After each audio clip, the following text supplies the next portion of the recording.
Assalamualaikum warahmatullahi wabarakatuh. Asyhadu an la ilaha illallah, asyhadu anna Muhammadar Rasulullah. Allahumma sholli ala sayyidina Muhammad wa ala ali sayyidina Muhammad. Alhamdulillah. Semoga kemarin teman-teman semua sudah praktek materi hari pertama. Jadi harapan saya setiap selesai diberikan materi, teman-teman bisa langsung praktek ya. Bisa langsung praktek, dan harapan saya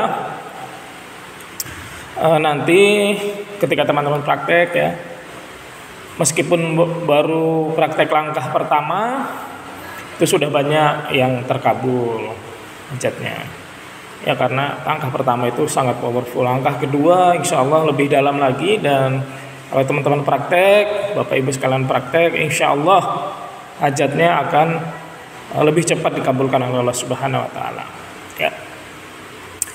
Jadi yang kedua ini dalam rangka membersihkan diri ya. Kemarin langkah pertama membersihkan diri, langkah kedua juga dalam rangka membersihkan diri.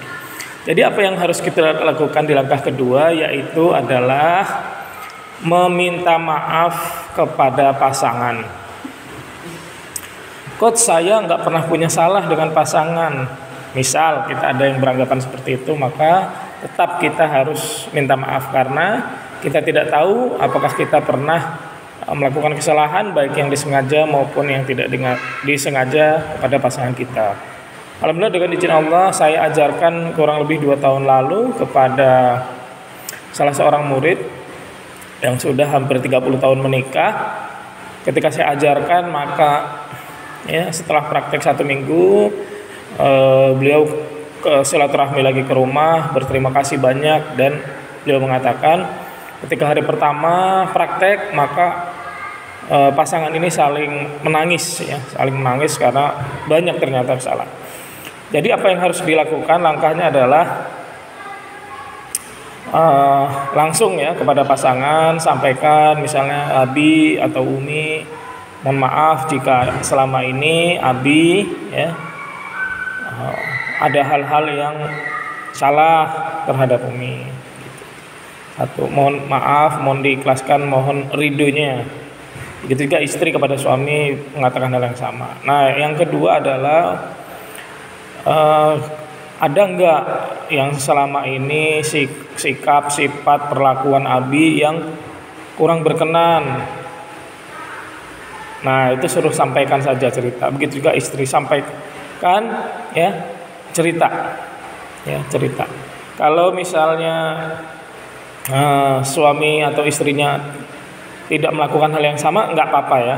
Kalau berkenan ya disampaikan video materi dari saya ini, insya Allah halal dipraktekkan untuk suami dan istri ya. Cukup bayar satu saja bisa dipraktekkan oleh suami dan istri. Dan juga boleh yang tinggal satu rumah ya, yang tinggal satu rumah. Kalau misalnya ada anak tapi tidak tinggal satu rumah, maka tidak boleh di-share ya materi-materi yang berbayar. Tapi kalau satu rumah, anak satu rumah mau diajarkan praktek, boleh, silakan. Ya, setelah praktek nangis dan bilang kepada saya, Coach, selama ini saya baru tahu bahwa kesalahan saya terhadap istri ini, dan saya baru tahu istri paling suka ini. Begitu juga istrinya, dia baru tahu kalau suaminya suka ini yang disukai. Nah, harapan saya setelah teman-teman praktek, nanti teman-teman jadi tahu kesalahan teman-teman apa saja terhadap istri, terhadap pasangan, dan hal-hal apa saja yang paling disukai atau tidak disukai oleh pasangan kita. Ya, selamat praktek teman-teman. Insya Allah setelah praktek nanti kita akan diskusi tanya jawab, atau mau tanya jawab langsung di grup, silakan. Ya, insya Allah dengan praktek hari kedua ini hajat teman-teman semua mudah dikabulkan oleh Allah Subhanahu wa Ta'ala. Baik, terima kasih. Kalau benar datangnya pasti dari Allah, kalau salah pasti dari kesalahan saya. Bila taufiq wal hidayah, saya akhiri. Wassalamualaikum warahmatullahi wabarakatuh. Subhanallah wa bihamdihi, subhanakallahumma wa bihamdika, asyhadu an la ilaha illa anta, astaghfiruka wa atubu ilaik.